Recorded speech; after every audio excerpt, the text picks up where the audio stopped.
आदिश बंगल्याच्या बाहेर मी सध्या आहे. मुंबईच्या जुहू परिसरामध्ये आहे आणि कोकण विधान परिषदेचे उद्धव बाळासाहेब ठाकरे यांच्या पक्षातून हकालपट्टी झालेले बाळमाने सुद्धा मुंबईच्या जुहू येथे दाखल झालेले आहेत. भविष्यात काय करणार आहे हा सुद्धा मोठा प्रश्न आहे. आपल्यासोबत ते आज खास बातचीत करणार आहेत. आपण थेट त्यांच्याशी बातचीत करणार आहोत. नमस्कार. नमस्कार. मुंबईमध्ये आलात, कसं वाटतं तुम्हाला? हो, मुंबईमध्ये आम्ही नेहमीच येत असतो. मुंबई राज्याची राजधानी, देशाची आर्थिक राजधानी आहे. विशेष असं म्हणजे आदिश बंगल्याच्या अगदी बाहेर तुम्ही उभे आहेत. बरेच प्रश्न महाराष्ट्राला आहेत. संजय राऊत यांनी ट्विट केलं आहे, तुमची हकालपट्टी झाली आहे पक्षातून आणि यानंतर तुमची जी घडामोड आहे, तुमची जी पुढची मुवमेंट आहे ती त्यावर सुद्धा महाराष्ट्राचं लक्ष आहे. काय सांगू इच्छित? असं आहे, आदिश बंगला हे सुद्धा एक केंद्र आहे. त्या ठिकाणी खासदार नारायणराव राणे साहेब माजी मुख्यमंत्री राहतात आणि आमचे नेतेजी राणे हे जे भारतीय जनता पक्षाचे माझे मित्र पक्षाचे नेते जे आहेत, मंत्री आहेत, ते तिथे राहतात. हा एखादा योगायोग आहे. परंतु मला खरं तर मी काल उमेदवारी का मागे घेतली या संदर्भातलं मी स्पष्टीकरण दिलेलं आहे आणि माझ्या दृष्टीने ते प्रामाणिक आहे, मत वास्तवाचं मत आहे आणि त्यामुळं अशा वेळेला यशस्वी माघार घेणं, 2 पावलं मागं जाणं राजकारणात योग्य असतं. मी जर उभं राहून जर मला 55 मतं फक्त मिळाली असती माझ्या पक्षाची आणि महाविकास आघाडीची जर पडली नसती तर ती जी बेइज्जती झाली असती, त्याच्यापेक्षा काल यशस्वी माघार घेऊन कोकणामध्ये एक चांगला पायंडा पडला आणि घोडेबाजार आम्ही कमी केला, हेच आम्ही या ठिकाणी वारंवार सांगतोय. परंतु त्या ठिकाणी लगेचच मला न विचारता किंवा माझं काही चर्चा न करता, कधी कधी एखादा माणूस जर चुकीचा वागला असेल तर त्याला कारण विचारलं पाहिजे, कारणे दाखवा, नोटीस दिली पाहिजे. मी उपनेता आहे, 40 वर्ष सामाजिक आणि राजकीय क्षेत्रात मी काम करतोय, 5 वर्ष माझे आमदार म्हणून मी काम केलं आहे. संजय राऊत साहेबांनी त्या ठिकाणी असं की माझी हकालपट्टी केल्याचं मी टी व्हीवरून पाहिलं. मी हे समजू शकतो, एकदा संजय राऊत साहेबांनी ही हकालपट्टी केल्यानंतर विनायक राऊत चूचू करत डोमकावल्यासारखे त्या ठिकाणी येतात आणि बोलतात, हे घेतलं ते घेतलं, आर्थिक व्यवहार झाले.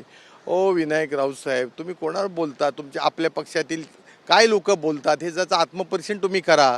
तुम्ही तुमची रत्नागिरीची सिंधुदुर्गची लोकसभा निवडणूक जिंकण्याकरता 2024मध्ये तुम्ही फर्न हॉटेलमध्ये काय करत होतात पालघरच्या, त्या ठिकाणी तुम्ही पैसे घेऊन तुम्ही उद्धवजींची बेईमानी केली आणि तिथला लोकसभेचा खासदार पडला. पालघर जिल्ह्यामध्ये जुनं बाळासाहेबांपासून किंवा धर्मवीर आनंद दिघे साहेबांपासूनचं काम आहे, कार्यकर्ते आहेत, मतदार आहेत, ती तिथली निवडणूक तुम्ही हाराकिरी करून त्या ठिकाणी पडले. हा माझा पहिला आरोप आहे. दुसरा, माझ्या निवडणुकीच्या वेळेला सुद्धा माझा प्रवेश होण्याकरता 1 महिना विलंब तुम्ही केलात. तुम्ही कोणाची सुपारी घेतली होती? मातोश्रीवरती कोण महिला कलाकार मागच्या दारानं येत होत्या तुम्हाला विनंती करायला, उद्धव साहेबांनी त्यांना भेट दिली नाही. त्यांचं म्हणणं असं होतं त्या महिला कलाकारांचं की बाळमानेला उमेदवारी देऊ नका तुमच्या पक्षाकडून. मग एवढी भीती माझी कशापर्यंत होती? आणि त्यावेळेला सुद्धा शिवसेनेचे तत्कालीन जिल्हा प्रमुख, तालुका प्रमुख, उपतालुका प्रमुख ही सगळी विनायक राऊतांची मंडळी होती. यांनी पैसे घेऊन बेईमानी केली, गद्दारी केली आणि मला मतदान केलं नाही. हा इतिहास रत्नागिरीकरांना सगळ्यांना माहिती आहे आणि हे विनायक राऊत साहेबांच्याच परवानगीनं झालं. त्यानंतर नगरपालिकांच्या निवडणुका झाल्या. माझी सुनबाई शिवानी माने सावंत हिला आम्ही उमेदवारी ज्या वेळेला घेतली त्यावेळेला सुद्धा यांनी हाराकिरी करून शरदचंद्र पवार काँग्रेस पक्षाला सांगितलं की आम्हाला उमेदवारीच नको आणि प्रत्येक वेळेला हे करतात. आणि आतासुद्धा महाविकास आघाडी म्हणून शेतकरी कामगार पक्षाला आपले लोक उमेदवारी द्यायला तयार होते. आदरणीय मिलिंद नार्वेकर आमदार साहेब यांनी सुद्धा महाविकास आघाडीच्या मनाने जयंत पाटलांना फोन केला. जयंत पाटील म्हणाले मी आजारी आहे. बाळराम पाटील साहेबांना फोन केला, त्यांना सांगितलं, त्यांनी नकार दिला आणि त्यानंतर माझी उमेदवारी फायनल झाली. तेव्हा शेतकरी कामगार पक्षानं फॉर्म भरायलाच नाही पाहिजे होता. खरं तर मी महाविकास आघाडीचा उमेदवार आहे म्हटल्यानंतर हे सगळं विनायक राऊतांचं कर्तृत्व आहे. जेणेकरून रत्नागिरीतले पूर्वीचे जे संबंध त्यांचे आहेत त्या संबंधाला मदत करून आपली संघटना जरी कुठे गेली, देशतोडीला लागली तरी चालेल, परंतु जुने संबंध राखणे आणि रिचार्ज घेणे दर महिन्याला शिंदे सेनेच्या काही नेत्यांकडून हे विनायक राऊत साहेबांचं काम आहे. साधा आरोप आहे शिंदे सेनेकडून ते रिचार्ज घेतात. म्हणजे 100% माझा जबाबदारीचा आरोप आहे. असे असंख्य कार्यकर्ते, पदाधिकारी शिवसेनेचे सुद्धा बोलत आहेत की साधं पत्र द्यायचं जरी झालं एखाद्या पदाधिकाऱ्याला नेमण्याचं, कारण हे सचिव आहेत टेक्निकली, यांच्या जईचं पत्र लागतं, हे उद्धवजींना मिसगाईड करतात आणि अगदी 50,000 रुपयापासून काही घेतात. तर त्यामुळं विनायक राऊतांनी मी एवढे घेतले तेवढे घेतले हे सांगण्यापेक्षा आपलं जपा, संघटना वाढवूया, तुमची संघटना वाढवा. मी गेल्या 20 महिन्यामध्ये प्रामाणिकपणानं काम केलं नाही का? ते तुमच्यावर आरोप करतात ना. ते म्हणतात की 10 कोटींची तुमची डील झाली नारायण राणेंसोबत मुंबईतील एका हॉटेलमध्ये, तुम्ही 10 कोटी घेतले आणि उमेदवारी अर्ज मागे घेतला. थेट आरोप आहे तुमचा. बरोबर आहे, अगदी फार विनायक खरं बोलले. त्यांना कसं माहिती आहे? त्यामुळं याचा अर्थ विनायक राऊतांना काय भेटतंय का हे ते बघत होते असणार. आणि म्हणून आणि जर माझं जर हे तुम्ही सिद्ध करून सांगितलं तर मी राजकारणातनं संन्यास घेईन की मी जर अशा प्रकारे काही आर्थिक व्यवहार केला असेल हे तुम्ही प्रूव्ह करा किंवा एखादा अगदी प्रूव्ह 100% नाही करू शकत पण सकृतदर्शनी पुरावा सांगा की बाबा असं झालं तसं झालं. आता हे विनायक राऊतांना माहिती होते ते बसले होते मिटक्यात मारत चाटत आपल्याला काहीतरी भेटेल आणि ते नाही भेटलंय त्यांना ते दुःख आहे त्यांना. सगळी संघटना संपवली आहे विनायक राऊतनी. आदरणीय उद्धवजी खूप चांगले आहेत, रश्मीताई चांगले आहेत, ही माणसं खूप चांगली आहेत, बाळासाहेबांची विरासत आहे. संजय राऊत पण म्हणतात की 150 कोटीचा जो व्यवहार आहे तो या विधान परिषदेत झाला, 25 कोटी कोकणासाठी आले आणि त्यापैकीचा हा सगळा व्यवहार आहे आणि म्हणून हकालपट्टी झाली. आता संजय राऊत साहेब हे जबाबदार आहेत. माझी त्यांना विनंती आहे की तुम्ही खूप मला चांगल्या पद्धतीचा न्याय दिला. मी काय हे तुम्हाला माहिती आहे. 40 वर्षाच्या माझ्या राजकारणात मी आर्थिक व्यवहार केल्याचं कधी काय असेल तर मला सांगा. पण तुम्ही बाकीच्यांचा जो काय असेल, संभाजीनगरला काय झालं असेल, ठाण्यामध्ये महाविकास आघाडीमध्ये राष्ट्रवादी शरदचंद्र पवार काँग्रेस 6 ठिकाणी बिनविरोध झाली, त्याच्याबद्दल काय बोलत नाहीत विनायक राऊत. त्या संभाजीनगरमध्ये सुद्धा कोणती डोणगावकर ताई आहेत त्या पण शिवसेना उद्धव बाळासाहेब ठाकरे पक्षाच्या होत्या, पण त्यांच्यावर आरोप नाही करत आहेत. तुमच्यावर 10 कोटींचा आरोप केला त्यांनी, गंभीर आरोप आहे हा. हा 100% गंभीर आरोप आहे. त्यांनी हे सिद्ध करावं. मी राजकारणातला संन्यास घेईन. विनायक राऊत अशा प्रकारचे आरोप तुमच्यावर का करतायत? ही सुपारी घेतलेली आहे शिंदे सेनेचे 2014 ते जवळजवळ 2022 एकनाथ शिंदे साहेब फुटेपर्यंत विनायक राऊत साहेब कोणाच्या रिचार्जवर चालत होते हे आमच्या कोकणात सगळ्यांना माहिती आहे. सिंधुदुर्गात जास्त माहिती आहे. सिंधुदुर्गात ह्यांना मतं का कमी पडली? हे तिसऱ्या वेळेला जर उमेदवार उभे राहिले, 2 वेळेला खासदार होते, भारतीय जनता पार्टीने इमानदारीने त्यांना मतदान केलं होतं. मी होतो 14 सालात 19 सालामध्ये यांना मतदान करायला. सांगा तुम्ही शपथ घेऊन आम्ही तुमच्याकडनं किती पैसे घेतले. त्यामुळं उगाच विनायक राऊत काहीतरी बोलू नका तुम्ही सवंग लोकप्रियतेसाठी. जसा एखादा डोमकावळा मधीच येतो तशी येऊ नका. त्या उद्धवजींना तुम्ही फसवू नका. तुम्ही मातोश्रीची गद्दारी करताचा माझा आरोप आहे हे विनायक राऊत. विनायक राऊत शिवसेनेमध्ये जाणार, शिंदेच्या शिवसेनेत जाणार असं म्हणायचं त्यांना तुम्हाला? कोण घेणार नाहीत ते. त्यांना घेणार नाहीत. त्यांना ते इथंच ठेवणार स्पाय म्हणून, ज्याला हेर ठेवतात ना तसे हे उद्धवजींना फसवतात. उद्धवजी अत्यंत साधे आहेत, भोळे आहेत आणि त्यामुळे हे विनायक राऊतांना ते शिंदेसेना इथंच ठेवणार हेर म्हणून.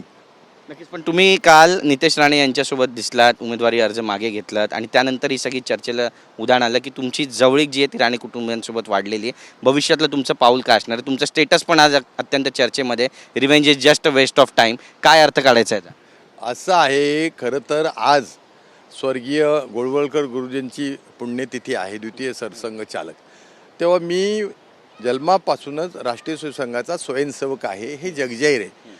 5 वर्षाची एक टर्म मला भारतीय जनता पार्टीची मिळाली. त्या ठिकाणी मी भारतीय जनता नेतृत्व केलं. महाराष्ट्र प्रदेशाचा मी अध्यक्ष भारतीय जनता युवा मोर्चाचा होतो आणि त्यामुळं जी काही जवळीक वाढली अशी म्हणताय, राजकारणात अशी जवळीक असण्याचं काही का म्हणजे असू शकते. राजकीय अस्पृश्यता इतकी का ठेवायची? आणि मी उद्धव साहेबांना माहिती होतं की स्वयंसेवक आहे हे, त्यांनीच म्हटलं होतं मला चांगलं आहे तू स्वयंसेवक आहे आणि त्याप्रमाणे 20 महिने मी चांगल्या पद्धतीचं शिवसेना उद्धव ठाकरेमध्ये काम केलेलं आहे. आता नितेश राणे साहेब किंवा नारायणराव राणे साहेब हे माझे कौटुंबिक स्नेही आहेत. आज कोकणामध्ये नितेश राणे साहेब त्यांचा पक्ष वाढवण्याचं काम करत आहेत. त्यांना योग्य वाटलं, त्यांनी मला संपर्क साधला, त्यांनी राज्याच्या मुख्यमंत्र्यांना हा विषय सांगितला. तिथे काही विकासात्मक चर्चा झाल्या. आंबा काजू ह्याचा कर्जमाफीचा विषय त्याच्यावर चर्चा आमची झाली.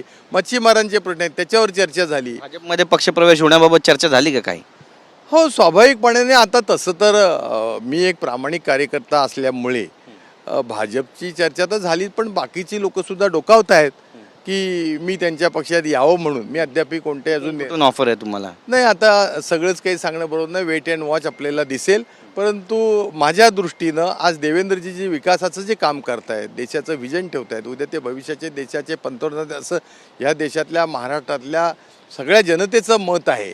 आणि अशा वेळेला जर आता माझी हकालपट्टी केलेलीच आहे, मी काही शिवसेना सोडली नव्हती. आता ही हकालपट्टी मागे घेण्यामागे सुद्धा माझं म्हणणं विनायक राऊत साहेबांनी काहीतरी टेंडर घेतलेलं दिसतंय कुठल्या लोकांकडनं. त्यामुळे त्यांनी ती हमी इतक्या त्यांनी फास्टमध्ये माझी हकालपट्टी केली. एवढं काय झालं होतं? मला बोलवायला पाहिजे होतं, चर्चा करायला पाहिजे, शोकज नोटीस द्यायला पाहिजे होती. असे नाही पक्ष चालत. या सगळ्यांमध्ये एक स्टेटमेंट उदय सामंत यांचं पण येतं. ते म्हणतात की घाबरून का होईना पण उभाटानं अत्यंत चांगला निर्णय घेतलेला आहे आणि या निर्णयाचं आम्ही स्वागत करतो. बाळा मानेंना जर ज्यांची हकालपट्टी झाली त्यांचं आम्ही सुद्धा स्वागत करतो. मग आता प्रश्न असा निर्माण होतोय की तुम्ही शिवसेनेमध्ये शिंदेच्या शिवसेनेत जाणार की भाजपमध्ये जाणार? नाही, असं आहे, मी आधीच सांगितलं की हे जगाला माहिती आहे, मी राष्ट्रीय स्वयंसेवक स्वयंसेवक आहे.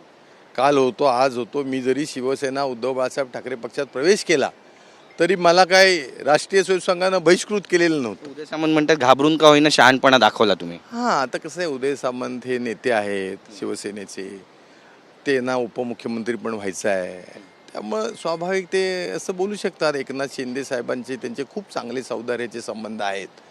त्यामुळं आमचं नेतृत्व आहे. उदय सामंत रत्नागिरीमधून ते 5 वेळा निवडून आलेले आहे. तुमची इच्छा आहे उदय सामंतांनी उपमुख्यमंत्री व्हावं म्हणून? नाही, असं ते प्रयत्न करतात. माझ्या इच्छेला कोण विचारतो? ते प्रयत्न करतायत की मला कधी संधी मिळते, तर त्यामुळं ते ठरेल. आता कोण घाबरलं, काय घाबरलं. भास्कर जाधव पण तुमचे साडू लागतात आणि त्यामुळे तुमचं काही बोलणं झालंय का त्यांच्याशी? शिवसेनेमध्ये तुम्ही तुमची हकालपट्टी झाल्यानंतर बऱ्याच चर्चा आहेत आणि एक राजकीय भूकंप सुद्धा याला मानला जातोय कोकणामध्ये, कारण तुम्ही माजी आमदार सुद्धा राहिलेले आहेत, राष्ट्रीय स्वयंसेवक संघात पण आहेत, भाजपच्या वाटेवर पण आहात. मुख्यमंत्र्यांची भेट घेणार आहात? आता कसं आहे, ते बिझी असतात. त्यांनी जर बोलावलं तर भेट घ्यायला काय हरकत आहे राज्याच्या विकास. तुम्ही आता भास्कररावजींचा विषय बोललात. भास्कररावजी जरूर माझे साडू आहेत. आमचं गेलं 30 वर्षाचं कौटुंबिक नातं आहे. पण आम्ही नातं आणि राजकारण हे वेगळं ठेवतो. त्यांचे निर्णय ते घेतात, माझा निर्णय मी घेत असतो. ते आदरणीय आहेत, ते मंत्री होते, आज ते नेते आहेत त्यांच्या पक्षाचे. त्यामुळे याच संदर्भात त्यांच्याशी काही माझं बोलणं झालं. कुणाचं नेतृत्व तुम्हाला सगळ्यात जास्त जवळचं वाटतं किंवा आवडतं? मुख्यमंत्री देवेंद्र फडणवीस की उपमुख्यमंत्री एकनाथ शिंदे यांचं? नाही, एकनाथराव सुद्धा धडाडीचं नेतृत्व करतायत, परंतु आज त्यांच्याकडं आमदार कमी आहेत. देवेंद्रजींकडे 135 जवळ 125 आमदार आज आहेत. आणि आज स्थानिक स्वराज्य संस्था निवडणूक असतील, महापौर असतील, जिल्हा पंचायत समिती असतील, आज सुद्धा इथं 6 विधान परिषद निवडून आले. देवेंद्रजी सर्वमान्य व्यक्तिमत्व आहे, एक जिंदादिल माणूस आहे आणि माझे तर त्यांचे गेले 40 वर्षाचे व्यक्तिगत संबंध आहेत. त्यामुळे ऑब्व्हियसली देवेंद्रजीचं बॉस. नक्कीच. आणि बॉसचं ऐकणार, तुम्ही जाणार भाजपमध्ये असं मानावं आता? Wait and watch. थोडं तुम्ही सांगू शकता, TV9 वर पण सांगू शकता की तुम्ही भाजपमध्ये अधिकृत प्रवेश नाही करता. ना, आता जोपर्यंत बॉस काही ठरवत नाही तोपर्यंत कसं आपण काय बोल. आवडेल, जायला आवडेल भाजपमध्ये?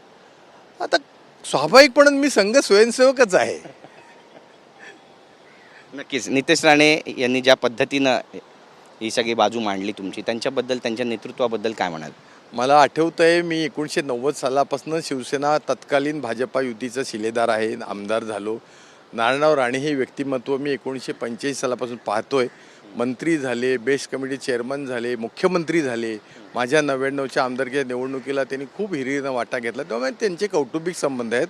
आज माझ्या दृष्टीनं नितेश राणे हे ज्युनियर नारायण राणे आहेत. त्यांचं करिअर आहे, त्यांचं वय चांगलं आहे, त्यांनी हिंदुत्वाची पताका खांद्यावर घेतलेली आहे आणि अत्यंत मोकळ्या ढाकळ्या मनाचा आहे. म्हणजे नारायणराव एवढाच मला, नारायणरावांचा सहवास जास्त मला लाभला आणि मोकळ्या मनाचा, उदार मनाचा आणि भारतीय जनता पार्टी आणि संघ आणि हिंदुत्व ह्याच्या वाढीसाठी काम करणारा भविष्यातला नेता कोकणातला हा नितेश राणेच आहे, हे मात्र मी निर्विवादपणाने सांगेन. नक्कीच. संपूर्ण महाराष्ट्राला एक प्रश्न आहे की आता बाळ माने यांची पुढची राजकीय वाटचाल काय असेल?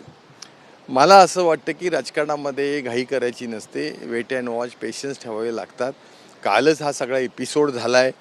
माझे मित्र विनायक राऊत यांनी माझी हकालपट्टी केलेली आहे, तर त्यामुळं माझ्यापेक्षा कोकणाच्या विकासाच्या दृष्टीनं माझ्यासारखं नेतृत्व, म्हणजे मी माझी मोठेपणा करत नाही आहे, हे भारतीय जनता पार्टीत यावं किंवा संघ स्वयंसेवक पुन्हा स्वघरी यावा म्हणून आज कोकणामध्ये आणि रत्नागिरी संपूर्ण जिल्ह्यामध्ये काल संध्याकाळपासून मोठ्या प्रमाणात एक चळवळ सुरू झाली आहे असं मला कळतं. नक्कीच. एक शेवटचा प्रश्न आहे, आता भविष्यात जर तुम्ही भाजपमध्ये गेले तर कोकणामध्ये बाळ माने विरुद्ध विनायक राऊत असा संघर्ष पाहायला मिळेल?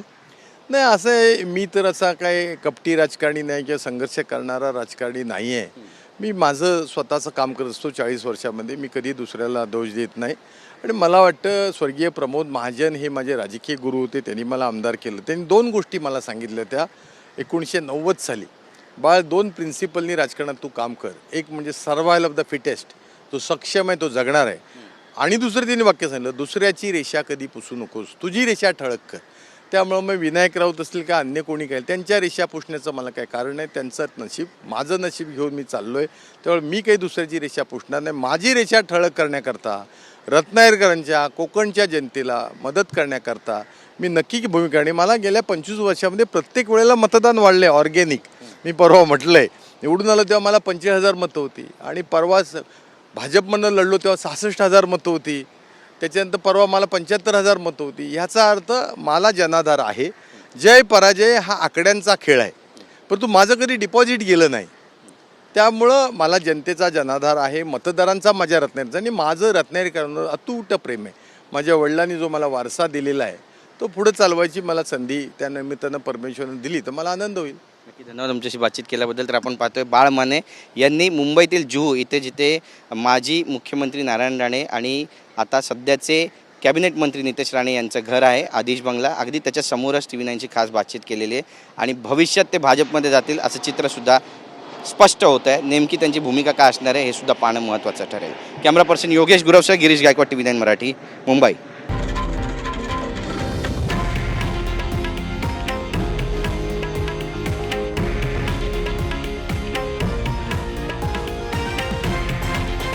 हे आहे देशातील नंबर 1 न्यूज नेटवर्क आणि आपण पाहत आहात TV9 मराठी, एकमेव.